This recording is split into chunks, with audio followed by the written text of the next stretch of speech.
Conservative media done right. You're listening to the SHR Media Network.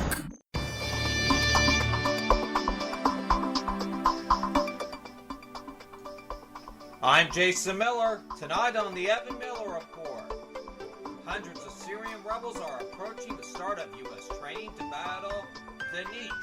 We'll tell you whether or not Washington will come to their aid on the battlefield on tonight's program. Also tonight, Japan and the U.S. have unveiled new guidelines on their defense cooperation as Japanese leader Shinzo Abe visits the U.S.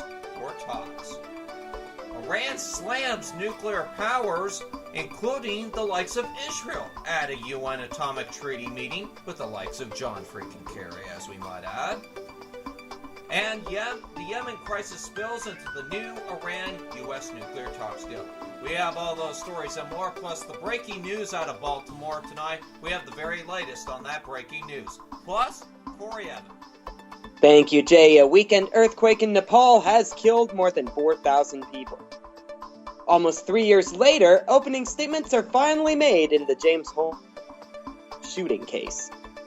Guess which state of the union pays up the wazoo car insurance? Here's a hint. It's worse than California. A John Doe lawsuit? Denied by the U.S. Supreme Court. And I review some of the wins from the Daytime Emmy Awards. That's all coming up on your conservative news source, the Evan Miller Report, starting right now.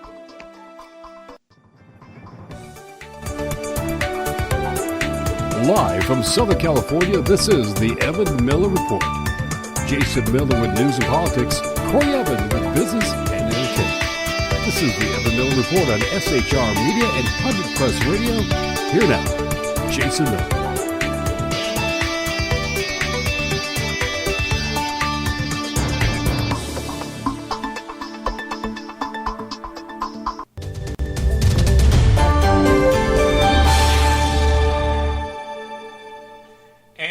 Good evening, ladies and gentlemen. I'm Jason Miller, live from the SHR Media Newsroom. This is the Evan Miller Report, just approaching 8:02 in the east, 5:02 out west. And, of course, we are following this breaking news out of Baltimore tonight. And there is apparently a news conference between officials right now. They're going to give an update on the situation on there. So we're going to go ahead and join our colleagues live on the BBC World News right now as we have the breaking news starting right now. Before we bring you the very latest on Nepal, I want to take you to Baltimore. A press conference has been going on because a state of emergency has been declared. There's also been a curfew. This is Colonel Darren D'Souza. Let's listen in. Good evening. I am deeply saddened by what's taken place in the great city of Baltimore. This reminds me of 1968 when the riots were taking place during the assassination of Dr. Martin Luther King, where people were destroying their own stores and properties in their own community. This is unacceptable. This is not what Freddie Gray's family wanted. They asked that there be no protests, marches, or anything of that nature today. And the organizers of those marches are not participating in what's taking place today. As the mayor has stated, these are thugs who are seizing upon an opportunity to show their anger and their distrust and their frustration at the police department. This is not the way to do it. We have the Department of Justice in here, along with our state's attorney, that's doing the investigation of this murder or killing, whatever you want to call it. Some are saying a murder, some are saying a killing. But we have to let the Department of Justice and the State's Attorney Office do their job. We can't rush to judgment. A lot of people are saying, let's, get this answered now. Our job is to get it right. It's your job as the media to report that. And I just want to say this because I'm heartbroken and I'm disturbed about how the news media are focusing on the negativity of this city and not looking at the great things that are going on in this city. We have young people who are out there protesting peacefully, but you're not focusing on them. You're focusing on those that are burning down buildings and rioting throughout the streets of Baltimore. Show the positive people who are out there trying to stop these folk from doing this. These are not the people who live in Sandtown, Winchester, that are out there looting and burning down the stores. These are people that's not even connected to that community. So the media need to make this perfectly clear. It is not the people that are living in Sandtown, Winchester, or the people who live in Gilmore Homes. These are opportunists that are out there destroying our city, and we're not going to tolerate it. And I thank the mayor for asking the National Guards to come into the city of Baltimore so that we can get some order and some peace in our city, because justice will prevail. But we cannot resort to violence and destruction of property. Thank you very much, Council President. Before I take questions, I'd like to hear from Councilman Scott, and then I'll open up for questions. Thank you, Madam Mayor, and I'm not going to be as nice as everyone else. I am simply pissed off. This is the city that I love. This is the city that I chose to dedicate my life to, and we cannot stand idle and let, as thugs, whatever you want to call them, I don't even say they're thugs. We're going to just call them cowards, ruin our city. So what I'm going to say here today is, if you are an adult and you're out there participating in this, you are ruining the future for these young people. And I'm calling on every able man and woman who wants to stand up to get out there and get in between these folks. When we leave here, I'm going out there. Get out there and stand tall and stand up for your neighborhood. We cannot let this be a repeat of 1968. The neighborhood that they're in right now has still been burned down from 1968. This is what we have to applaud upon these people. These young people are showing frustration. At the end of the day, they're still our young people. And we have a lot to work to do with them, and folks are going to have to do. This is going to be the starting point for that. We're going to have a lot of healing to do, but we cannot continue to let this go on. We have ignored them for too far long. Adults have to step up and be adults and take control of our children and take control of our future. Thank you. I'll open it up to questions. Madam Mayor, what do you say about a lot of people saying you waited 5 hours all day before you make your first announcement about what's going on inside your city? Well, we've been managing the situation. I understand that there's a call for that you have to balance actually doing the work of managing with having press events, and the police department throughout the day has been putting out information. I've been working to make sure that we're managing this. There's a lot of moving parts, and I wanted to make sure that I was dedicated to that before we came out and spoke. But also, I mean, at this particular time, it's in the 7 o'clock hour. You look at all the monitors behind you. This is your city that you ran for to become mayor of. Are you proud of it tonight? I am proud of the people from the community who have come out to say that they don't want this anymore. There are people who are marching right now to bring calm to our community. There are people who want so much for there to be peace and to protect the values of our community. I'm proud of them. I'm also very concerned because what I'm seeing is it's just not acceptable. You know, I went to one of the elementary schools in the Western District, Gilmore Elementary School, this morning, and talked to some 4th graders. And the first question the young lady asked me is, why are people trashing my neighborhood? I didn't have a good reason. I didn't have a good answer for her. It is so frustrating that people think that this makes sense to destroy our community when we know that those people who live there that are already hurting are going to be the ones that pay for that. Mayor, do you have a tally of arrests or injuries so far? Not yet. We can get that information to you. Mayor, what do you make of the criticism that your words might have encouraged some of the activity on the street today?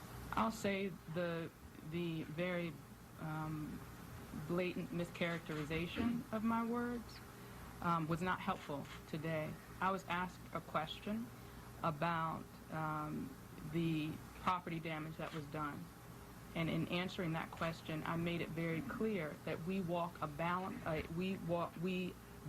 a very fine line between giving protesters,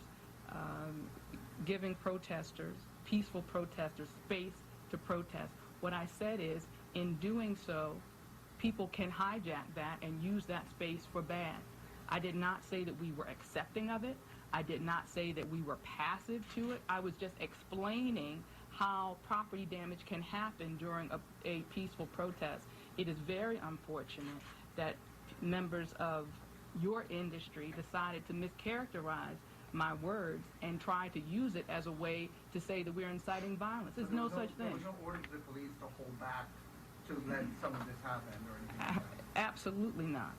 Absolutely not. And I've never said anything to that fact. Absolutely not. What we did was manage a peaceful protest in the best way possible, and when it got violent and destructive, we responded to that. We have an obligation to protect people's First Amendment rights. We also understand through the best training and best practices that we have to do everything that we can to de-escalate, and those were the tactics that were deployed yesterday. Did people exploit those tactics or that space that we gave to, that we facilitated to have peaceful protests for bad? Yes, they did, but we didn't endorse it. We didn't, we don't endorse it. We didn't allow it. We went into it. We went in using best practices to. You don't think it's a mistake? To allow people to have a peaceful protest? Right, no, for the de-escalation strategy. Any other questions? What is the plan now that night is falling? So, as I mentioned, we have the juvenile curfew for 14 and under. That's 9 p.m. We will be enforcing it. 14 to 17 is 10 p.m. We will be enforcing it. Tomorrow, there will be a citywide curfew, as I said, 10 p.m. to 5 a.m. in the morning. Let me be clear. What that means is if you are not if you are on the streets, it will be for 2 reasons: medical emergency or you're going to work. That's it. You're watching BBC News. We're just watching this press conference. That is the Mayor of Baltimore, Stephanie Rawlings Blake. She's just declared, as you were hearing, a nighttime curfew for the city of Baltimore after a day of rioting in the city. She described the rioters as thugs trying to tear down the city. These are pictures just taken in the last couple of hours or so. Just to describe to you what's been happening in Baltimore today, there was a young man who died in police custody earlier in the week. His name is Freddie Gray. Now, there have been daily protests about his death in police custody in rather mysterious circumstances. He suffered severe... All right, folks, we're going to go ahead and break away from our colleagues over at BBC World News as they brought us that news conference, and they're refreshing the international viewers who are tuning in from Asia at this particular time. What is going on? Again, she mentioned Danielle Rotordo, the reporter over at BBC World, mentioned Francis Gray in that report, and all these protests had to do with that recent death of him.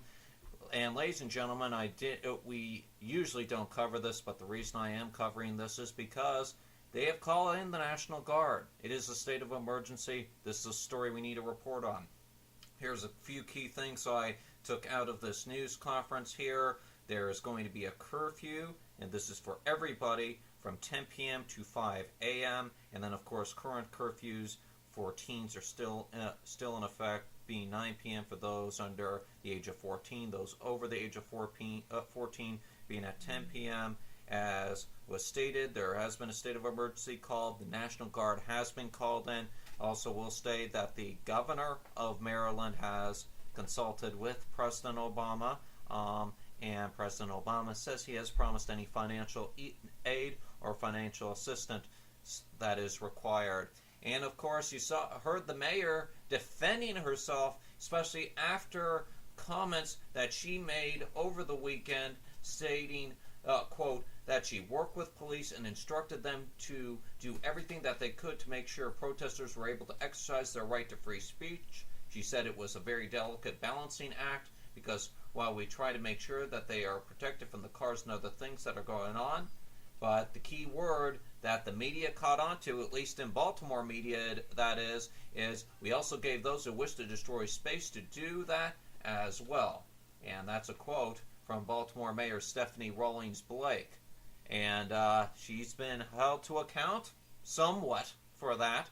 And when pressed by reporters on that, she tried to change the subject, obviously. And for those of you who do not know the mayor, Stephanie Rawlings Blake. She's just newly elected as mayor, and these next 48 hours will be the very trying time, I believe, ladies and gentlemen, when it comes to this. As I stated, we don't usually cover these things, but, ladies and gentlemen, we got this going on. When we got the Los Angeles Police Department all the way out here in California moving their tactical alert up to blue alert because they're afraid the same thing in Baltimore that is going to happen here. This is disturbing. And not only is it disturbing what the mayor said, it is disturbing that this is even happening at all. This is politically motivated. And, ladies and gentlemen, I'm going to incite some opinion here. Some people are going to disagree with me on this, but I believe this is politically motivated by the White House. It's politically motivated for their social justice agenda.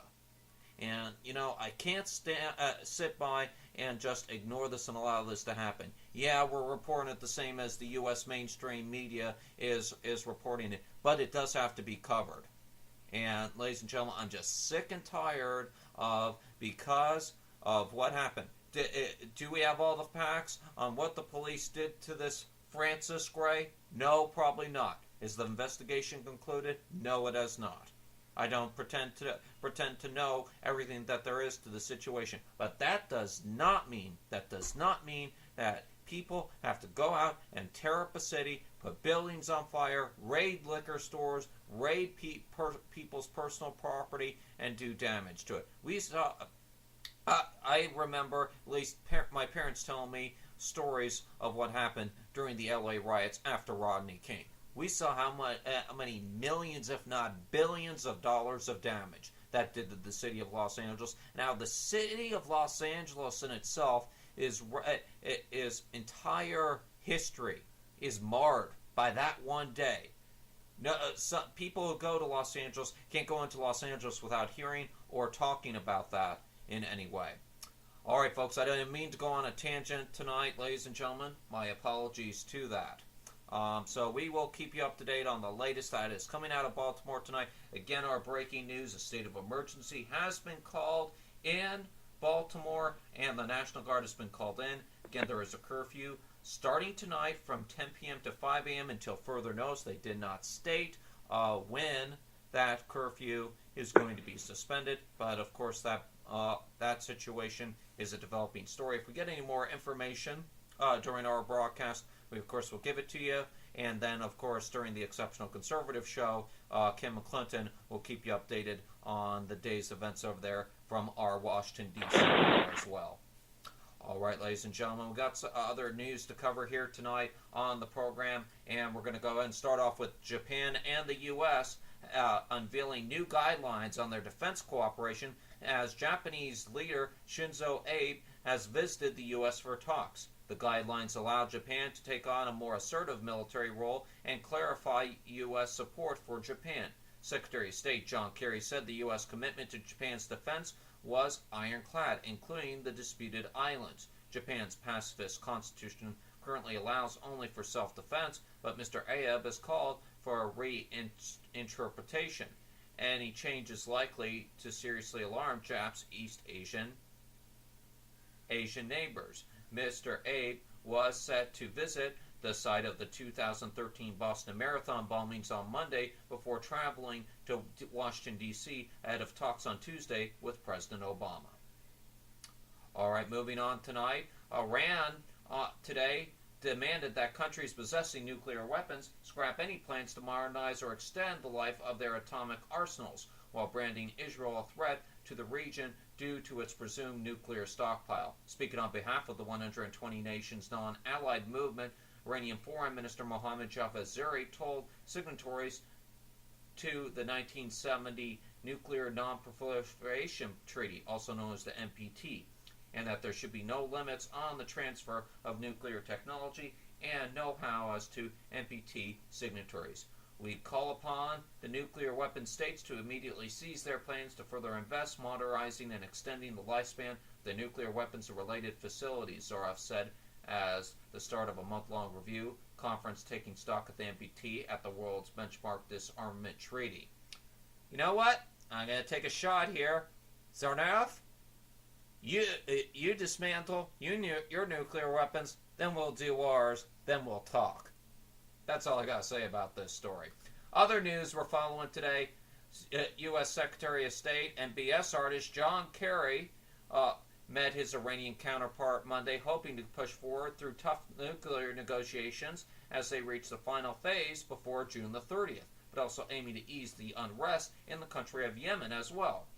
The Secretary of State huddled with Iran's Foreign Minister Zarif, as we mentioned in the previous story, for the first time since they hammered out that what some people are calling groundbreaking perimeters. We just call it BS here at the Evan Miller Report, for a final deal to curb Iran's nuclear ambitions during marathon 8-day talks in Switzerland earlier this month. Since the talks under the aegis of the P5+1 group resumed in earnest some 18 months ago, the U.S. has insisted they are solely focused on the nuclear program. But increasingly, U.S. officials have acknowledged that the discussions on other burning concerns, such as the growth of the Islamic militants in Iraq and the unrest in Yemen, fueled by Iran-based Shia militias, have bled into the talks between the two nations who do not have diplomatic ties. Kerry said, head of Monday's talks, I was confident that Yemen will be mentioned, certainly because Iran is obviously a supportive party of the Houthi rebels who are currently in charge of that country. All right, folks, due to time constraints, we're not going to get to all the international news today. All international news will be posted up on our Facebook page, facebook.com/The Evan Miller Report. I'll be back in a moment with the latest on the UK general elections. In the meantime, I'm going to send it over to my co-host, Corey Evan. He has the latest on that tragic earthquake that happened over the weekend, killing more than 4,000 people. Corey, take it away. Thank you, Jay. And this one comes to us from USA Today. Rescuers in Nepal desperately search today, local time, for survivors who may be buried among the rubble in the of Kathmandu or trapped in the remote mountain villages as the death toll soared past 4,000 from Saturday's massive earthquake. The tally could rise further as officials assess the damage to communities nestled in the mountains. Efforts to reach those remote villages have so far been hampered by landslides that have blocked many mountain trails. 3 Americans are among those killed on Mount Everest after the quake triggered an avalanche. Udav Prasad Timalsina, the top official for the Gorkha district where the magnitude 7.8 quake was centered, said he was in desperate need of help. Timalsina said 223 had been confirmed dead in the Gorkha district, but he presumed the number would go up because there are thousands who are injured. He said his district had not received enough help from the central government, but Army spokesman Jagdish Pokhrel said nearly the entire 100,000 soldier army was involved in rescue operations. Matt Darvas of the group World Vision said many remote villages will be accessible only by helicopter. Among those killed are 18 people who died on Mount Everest after the quake triggered an avalanche that buried part of the base camp, plus 61 who died in India and 25 in Tibet. Very unfortunate situation, which is still unfolding as we speak. The latest as they become available, or I will post them up on the Facebook page, facebook.com/The Evan Miller Report. In the meantime, Jason Miller, you've got the latest out of the UK elections. What's going on now? Thank you very much, Corey, on that. Indeed, we do have an update on the UK elections today. SNP leader Nicola Sturgeon has said Ed Miliband was bullied by the likes of the Tories into ruling out a post-election deal with her party. Ms. Sturgeon made those comments in an interview with the BBC's Evan Davis. She said an arrangement involving the SNP was still possible if Labour needed to help to form the next government. But Labour leader Ed Miliband reiterated at the weekend that there would still be no coalitions and no tie-ins and no deals with the likes of the SNP. The general election campaign, which is now in its final full week, has been dominated by a debate about who might do deals with whom in the event of a hung parliament. According to recent polling, which has indicated that no party will win an overall majority on May the 7th. There are also suggesting that the SNP could be on course to win the vast majority of the 59 Scottish Westminster seats up for grabs. This has led to speculation Labour could come into an arrangement with the SNP. Conservative leader and Prime Minister David Cameron has warned that together the SNP and Labour would, quote, wreck the economy. In a half-hour leaders interview with BBC's Newsnight program, Ms. Sturgeon said that she would do all she could to lock out a Tory government from power at Westminster. Meanwhile, Lib Dem leader Nick Clegg has admitted to thinking about Labor's shadow chancellor Ed Balls during his weekly kickboxing classes. The 48-year-old told in an interview he tried not to put a face on things, that he is striking with my feet and my hands during the weekly sessions. But pressed during the interview for Classic FM, which was broadcast earlier on Monday night British time, on whether there was someone going through his mind, Clegg admitted, "Well, sometimes Ed Balls might flicker through my imaginations." The two politicians have a notoriously difficult relationship, with Clegg once saying that he had a rule not to let political arguments turn personal, but he made an exception for Balls. All right, folks, we're going to go ahead and take a break at this time, but when we come back on tonight's program, we have the latest news from Washington, D.C. tonight, as Loretta Lynch is sworn in as the new U.S. Attorney General, replacing outgoing Eric Holder. We'll have the latest on that. Also tonight, a top court throws out an Obamacare contraception ruling, and we'll have the latest on that. In international business news tonight, China overtakes France in what item? We'll tell you what that is when we come back. Plus, Corey Evan has what's coming up in the rest of the day's U.S. news, plus the business news tonight. Right. In addition to Pepsi taking aspartame out of their diet sodas, guess which state of the union is paying up the wazoo for car insurance? And no, it's not California. This state is paying a lot more. In addition,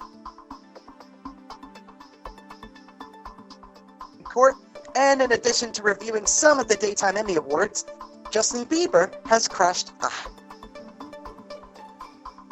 Surprise, surprise. Hashtag, we'll be right back.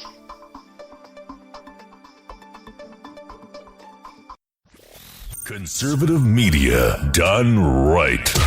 You're listening to the SHR Media Network. Is radio. Hack news. Hack news. Radio. Hack news. Hack news. Radio. Conservative media done right.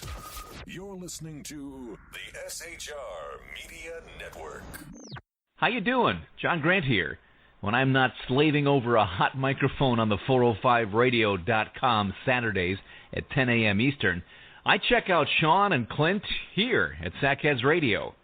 We all appreciate the best political bloggers, writers, and commentators. We either get them on our shows or we make fun of them, as it should be. So check us out live Saturdays at 10 a.m. Eastern or forever on the podcasts on the 405radio.com. This is Tammy Jackson, inviting you to join me on the Tammy Jackson Show every Tuesday night at 7 p.m. Pacific on the 405radio.com. Put down that remote and tune into the show that covers politics, guns and the Second Amendment, religious liberty, sanctity of life, the military, and more. I host newsworthy guests and work hard to be a conservative radio show that's not like all the others. So save Tuesday nights at 7 p.m. Pacific for me, Tammy Jackson, on the 405media.com.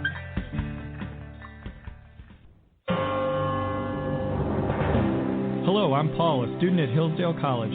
Here is my professor, Dr. Larry Arnn, on the separation of church and state. America's founders believed in the separation of church and state, in that the country was not to have an official religion or an official sect.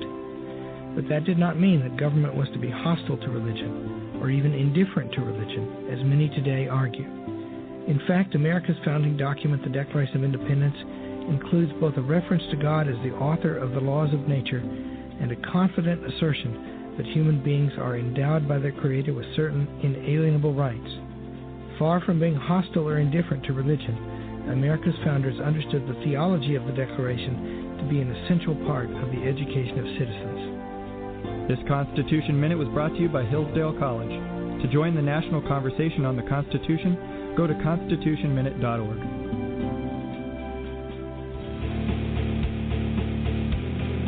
Hi, this is Rooster from Outcry Radio. Catch me here on Blog Talk Radio every Saturday night at 11 p.m. Eastern Standard Time, or follow my blog. Now, back to the Sackheads. Conservative media done right. You're listening to the SHR Media Network.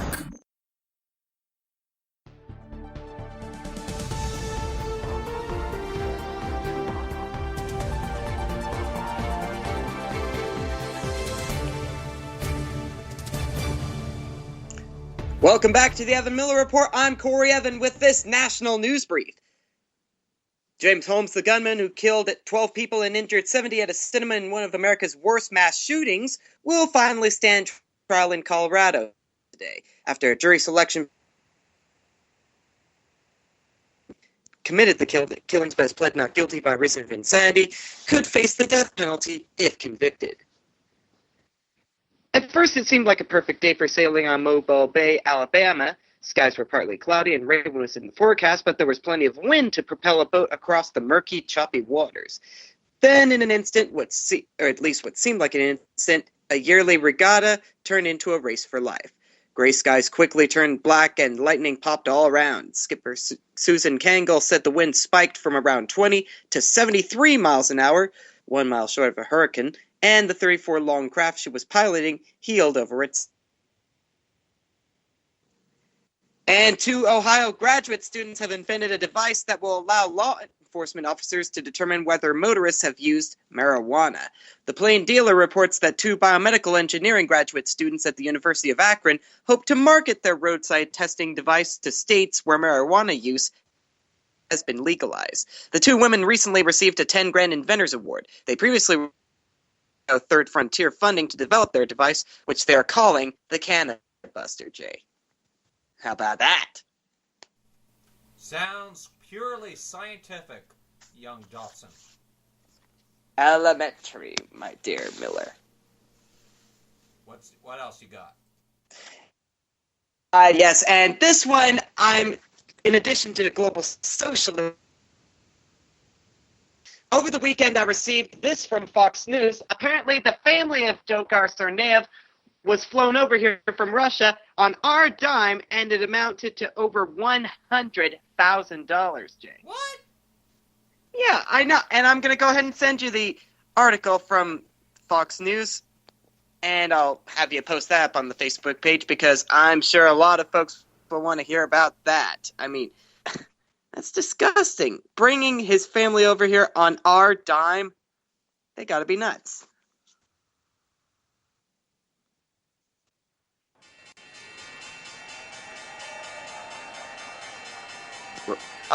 Yes, the closing bell, which means only one thing, your business report on the Evan Miller Report. And it was sort of a lackluster Monday, sort of folks on Wall Street saying, I hate Monday. The Dow lost some, but only a little, 42 points to close at 18,037. The NASDAQ down 31 points at 5060, and the S&P 500 lost 8.77 points at 2108. U.S.-based Applied Materials today scrapped its $10 billion planned takeover of chip-making gear rival Tokyo Electron Limited after the deal, a rare foreign bid for a Japanese firm, fell foul of U.S. antitrust regulators. The all-share purchase would have combined the number 1 and number 3 makers of the equipment that makes semiconductor chips into a group with a stock market value of more than $38.5 billion. Tokyo Electron said both companies gave up on the deal after more than 18 months of talks after it became clear that differences with the U.S. Justice Department could not be bridged. The reasons were not immediately clear, but California-based Applied Materials said the U.S. authorities had deemed insufficient a proposal to address antitrust concerns. It's a great time to be an airline these days thanks to lower jet fuel costs and strong demand. It also helped that carriers didn't witness any severe weather that has often plagued first quarter results. Southwest, one of the biggest U.S. airlines, was the latest to report its quarterly results that came in ahead of market estimates. The 44-year-old Dallas-based Southwest pioneered the low dozens of airlines across the world. And for the 3 months ending March, Southwest reported 6.2% year-over-year increase, $4.18 billion, while operating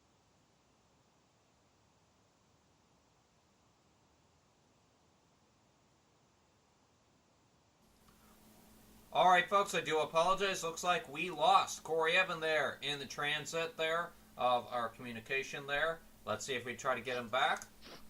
And I think we do have Can him you back hear me there. too? Yes, we got you back there, Corey. Go ahead and finish up what you were doing. Awesome. Yeah, as I was saying, in essence, Jay, they have made a profit over at Southwest, but I must note here in this article from SeekingAlpha.com, they are unlikely to pass those savings on to us, and I don't blame them. Save the money for a rainy day. But at the same time, folks, keep eyeing that website, Southwest.com. If you're a passenger of Southwest, a regular one, keep an eye out for those occasional $69 want-to-get-away fares. At least I've seen quite a few of those in recent years.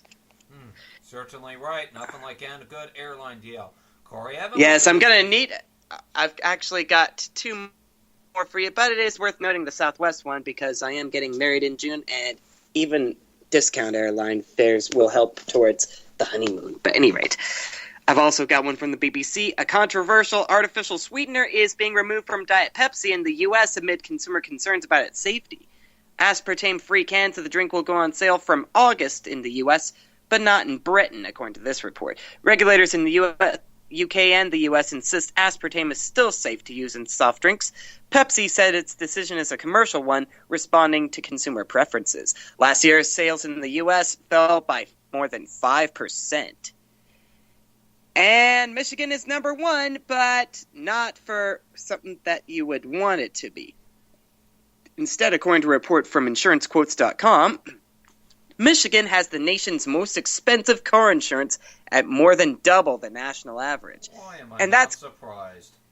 General right, Motors, and that's the big car companies out of there. No wonder the most expensive state. yeah, and there's a very on. good reason for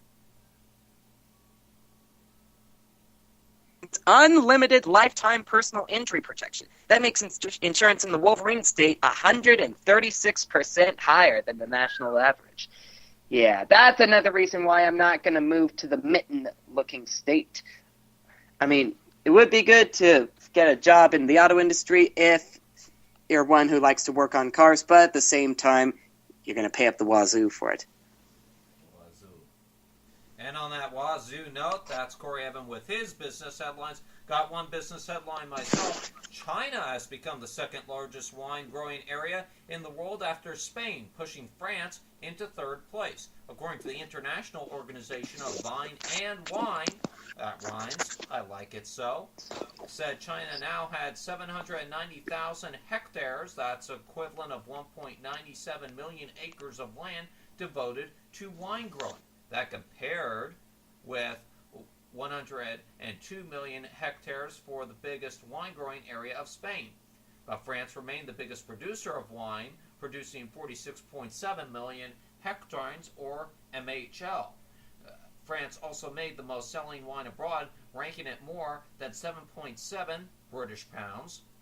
The United States remains the biggest consumer of wine, though, at 30.7 MHL.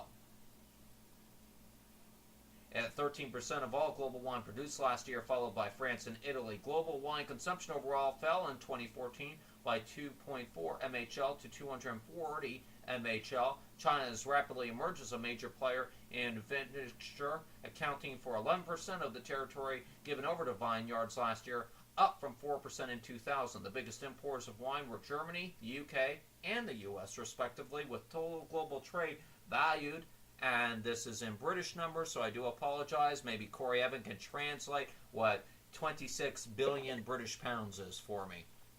Sounds like around 38, 40 billion right there. All right, sounds good. And yes, makes me do want to have a few sherbets, for sure. Huh. All right, that's your business news, ladies and gentlemen. Now time for the D.C. news tonight. Loretta Lynch was sworn in today as the 83rd U.S. Attorney General, and being the first African-American woman to serve as the nation's top law enforcement official. Who cares, I say? Well, not me personally, but I'm giving you the story because you need to know. Speaking before an audience of family members, the Justice Department lawyers, and supporters, Lynch said her confirmation as Attorney General showed that we can do anything and pledged that the agency would, quote, use justice as our compass in confronting terrorism, cyber attacks, and other threats facing the country. She continued to say we can imbue our criminal justice system with both strength and fairness for the protection of both the needs of victims and the rights of all. We can restore trust and faith in both our laws and in those who enforce them, Lynch said, in apparent reference to the ongoing efforts to repair relations between what she says are police departments and the minority communities that they serve. Vice President Joe Biden administered the oath of office to Lynch at the Justice Department ceremony, calling Lynch, quote, an incredibly qualified selection for the position. He said Lynch had shown grace during the months-long confirmation process in which her nomination became caught up in Congress in a dispute over human trafficking legislation. The U.S. Supreme Court on Monday revived religious objections by Catholic groups in the states of Michigan and Tennessee to the Obamacare requirement for contraceptive coverage, throwing out a lower court's decision favoring President Obama's administration. The justices asked the Cincinnati-based 6th U.S. Circuit Court of Appeals to reconsider its decision that backed the Obama administration in light of the Supreme Court's June 2014 ruling that allowed certain privately owned corporations to seek exemptions from the provision. President Obama's health care law, also known as Obamacare, requires employers to provide health insurance policies that cover preventative services for women, including access to contraception and sterilization. Various challengers, including family-owned companies such as Hobby Lobby and religious-affiliated nonprofits such as churches that oppose abortion and sometimes the use of contraceptives, say the requirement infringes on their religious beliefs. The High Court threw out a June 2014 appeals court ruling that went in favor of the government. In March, the court took on a similar approach in a case concerning the University of Notre Dame. The appeals court rulings in both cases predated the Supreme Court's June 2014 ruling that family-owned Hobby Lobby stores, which I mentioned earlier, could seek exemptions on religious grounds from the contraceptive provision of the 2010 healthcare law. Courts that have ruled on the issue since the Supreme Court's Hobby Lobby decision have all decided in favor of the government, finding the government's compromise does not impose a substantial burden on the plaintiff's religious beliefs. Religious rights are protected under a law called, as we all know it here in the U.S., the Religious Freedom Restoration Act. The current case in the Supreme Court is Michigan Catholic Conference versus Burwell, U.S. Supreme Court number 14-701. If you guys are wanting more information on that particular story, and of course Corey Evan will be keeping an eye on any more lawsuits concerning Obamacare on lawsuits across America, which comes up in about 2 minutes' time. Republican budget negotiators on Monday reached a compromise deal for the first joint House-Senate budget in 6 years, one that's seeking to boost military spending while calling for deep cuts to Social Security problems to eliminate deficits in a decade. Excuse me, ladies and gentlemen, that was not Social Security, that was social programs in itself to eliminate deficits in the decade. Misread that. I'm so sorry. But the congressional aides said the deal, to be formally unveiled on Tuesday, will stop well short of directing appropriations committees to actually implement those cuts. Instead, it will focus on the use of budget procedural tools on repealing or replacing President Obama's health care laws, we reported in the last story. Passing a budget will allow Republicans the opportunity to use the budget reconciliation procedures to dismantle Obamacare with only a simple majority vote in the Senate rather than a near impossible 60-vote margin that would require some Democratic support. As reported by Reuters and ITN last week, the compromise budget will exclude Representative Paul Ryan's longstanding proposals to convert the Medicare health program for seniors to systems of subsidies for largely private health insurance. The House of Representatives had also included the Medicare reforms in its budget for a fifth straight year, calling for changes to start in 2024. But the more cautious Senate did not include the proposals, adopting similar savings goals for the program as President Obama has proposed. The Republican budget will nominally maintain statutory sequester spending caps for the military and domestic federal agencies for the 2016 federal year, starting October 1st. At the same time, it skirts the caps by providing an additional $36 billion in military spending by a special off-budget account for war operations. Ooh boy, I'm seeing something wrong coming out of that deal. All right, folks, that is the latest on the D.C. news this evening. And now, ladies and gentlemen, without any further ado, it is now time for Lawsuits Across America for this Monday.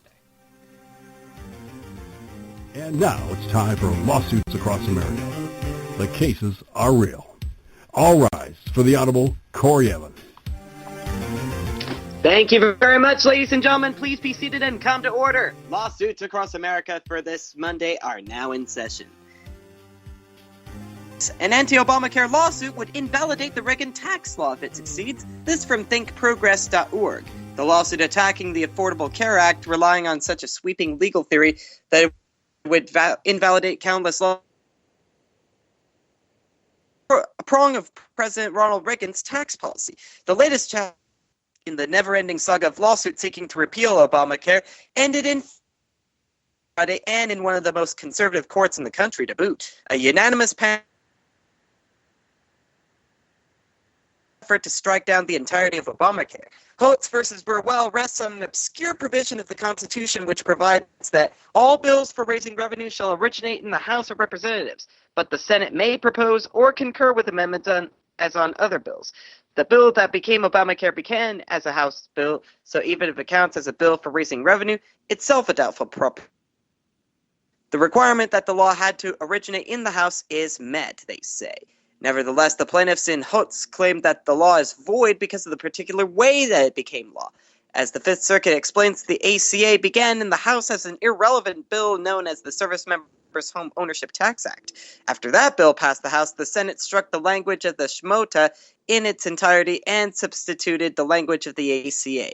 The plaintiffs claimed that this practice of replacing an entire bill with an amendment is not allowed. But we will see what comes of this latest strike down, and as developments develop, I will bring you those developments. And moving on to our next item on the docket. Here it goes. This one from the Atlanta Journal-Sentinel. If this will work. The U.S. Supreme Court took no action Monday on whether to hear a lawsuit seeking to block a Walker's 2012 recall campaign and its dealings with allied groups, leaving the decision for future days. The probe, however, is already stalled because of a separate action by a Wisconsin judge and may be ended for good before the nation's high court ever makes a final ruling on it. That's because the Wisconsin Supreme Court is already deliberating on a trio of cases that involve challenges to the investigation. An attorney for the plaintiffs, the Wisconsin Club for Growth, and one of its directors said the fact that the U.S. Supreme Court hadn't immediately good sign for their side. In September, the U.S. Circuit Court of Appeals in Chicago rejected the federal lawsuit by the Wisconsin Club for Growth and Treasurer Eric O'Keefe, ruling that the issue it raised should be handled by the state rather than federal courts.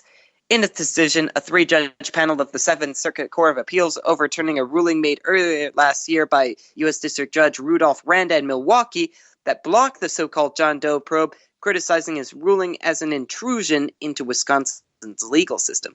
The appeal court's decision last fall came amid Walker's ultimately successful re-election bid against Democrat Mary Burke. These latest decisions are expected as Walker prepares for a likely White House run in the coming months. And when Nate Quarry signed on to be one of the original 3 plaintiffs in the class action suit filed against the UFC, he knew some sort of backlash was inevitable. This from MMFighting.com. Quarry, along with UFC veterans John Fitch and Kung Lee, filed in unlawful antitrust practices. That lawsuit has since broadened into 5 separate lawsuits from a total of 11 past or present UFC fighters. As the case marches forward to the gradual beat of the legal drum, Quarry has found himself surprised by the increasing frequency of criticism he hears from fight fans who view the suit as a cash grab from a handful of disgruntled fighters. The next step for Quarry and the rest of the plaintiffs comes in May when a California judge rules on Zuffa's motions to not only relocate the suit from San Jose to Las Vegas, but also to outright dismiss the complaints entirely. The plaintiffs allege the UFC has created a monopoly over for the professional mixed martial arts market, one which limits fighters' earning potential through a variety of anti-competitive practices. Corey has long been a critic of the USC's business practices since exiting the promotion with a 7-3 record in 2010, writing extensively on the subject on MMA forum The Underground. Yes, sure that around for long, though. I will bring them to you as they become available. And on that note, I declare today's lawsuits across America case dismissed. And it's for entertainment news, and Justin Bieber's gone from egg tosser to prom crasher. Yes, this, unfortunately, Somebody can have some depressing music. Do I have some depressing music in here? Go ahead, Jay. I'll let you go ahead and do that. Or do I need to send a drone over with my copy of the latest Dino Spumoni? Yes, well, Justin Bieber stopped the party music unannounced at a SoCal high school prom Saturday, sending scores of teen girls into a screaming frenzy. And here's one of the tweets that went out from that prom. I danced with @Justin Bieber at my prom, from an Ashley Brooke, whose Twitter handle is Princess Potato. Well, Yeah, at least she you... got a potato in her brain if she thinks she's going out with that nitwit. Yeah, well, at least she had her moment. I guess I need to be happy for you, sweet potato. But anyway, Vine videos posted by prom goers at Chatsworth Charter. Yeah, you do that. Vine videos posted by prom goers at Chatsworth Charter High in L.A. showed the 21-year-old pop star wearing a black-brimmed hat smile as he waded through throngs of shrieking girls. According to HollywoodLife.com, Bieber was headed to a recording studio near the school when he decided to make a cameo on the dance floor. Thanks for having me. #PromCrasher, he wrote. Yeah, about that. Next time, why don't you go crash Degrassi's prom? Yeah, at any rate, he is a Canadian, Jay. He is a Canadian. What are you talking about? Just keep the Canadians out of it. You make the Canadians look bad. He shouldn't even be a Canadian at all. Yeah, you know what? He has enough money. He should buy himself his own little island out there in the Here's one. Caribbean somewhere.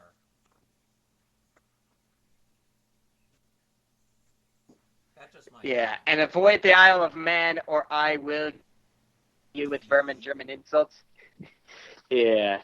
If that guy from Brazil with a shotgun doesn't do it first. But at any rate, moving on. Matt Lauer and Ellen DeGeneres helped the Daytime Emmys make a gender-bending return to TV with a comedy bit involving pasties and black stockings, and not worn by DeGeneres. The ceremony opened with a pre-taped segment in which Lauer and DeGeneres agreed to end their faux feud. DeGeneres had sneakily edited the tape to... Matt Lauer Yes. and DeGeneres with a feud. They work for the same parent network and they have a feud. Go, cry me a Leno.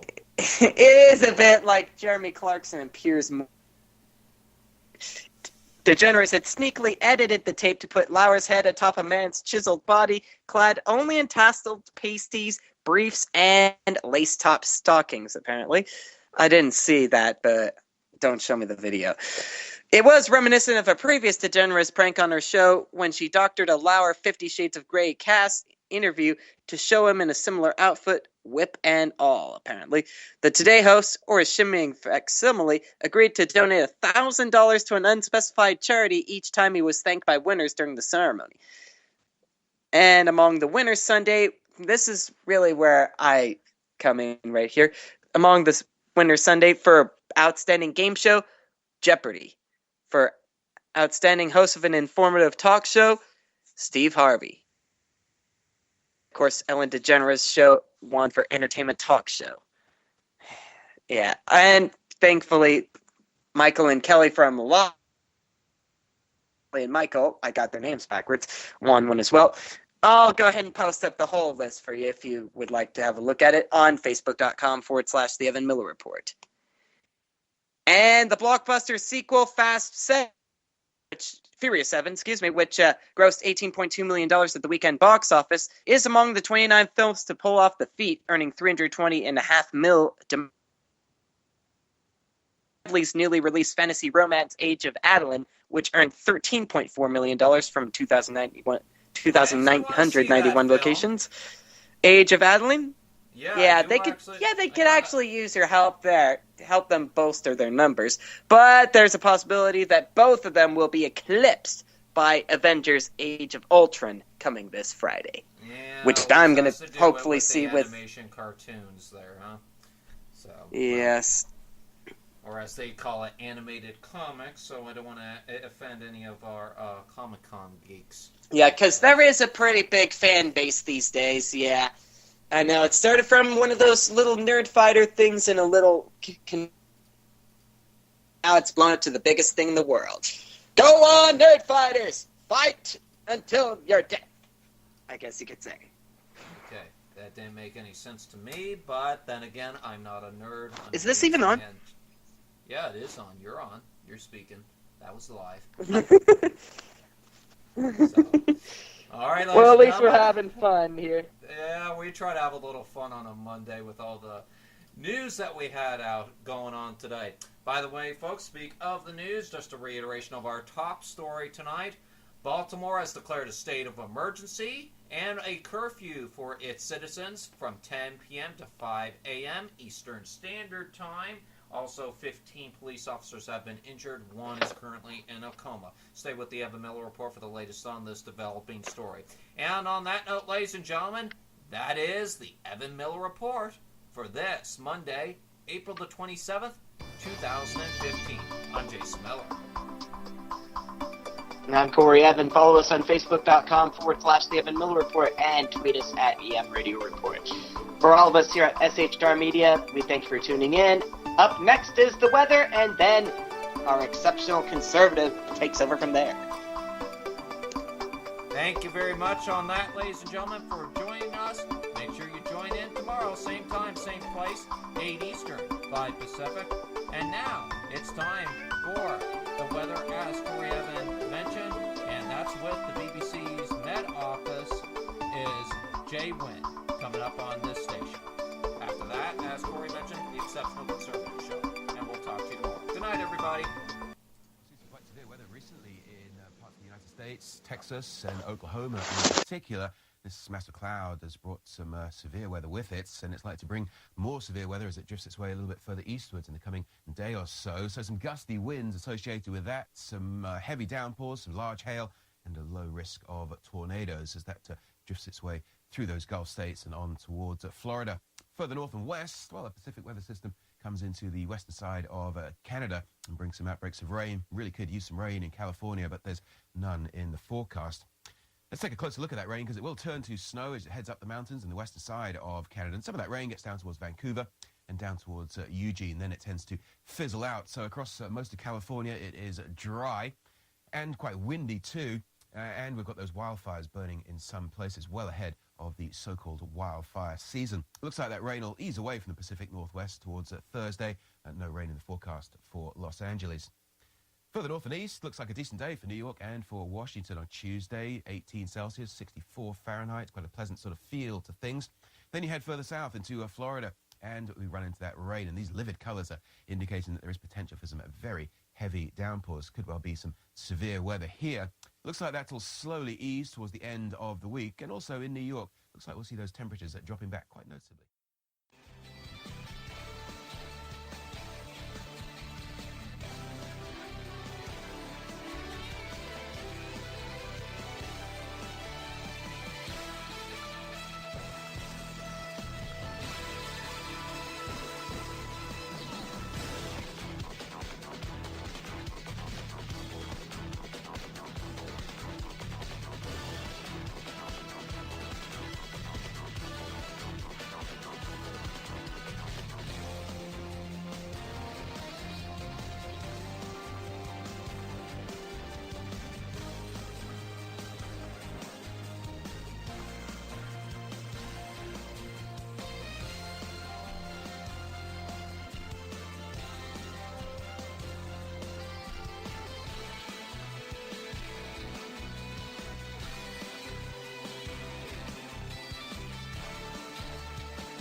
Conservative media done right.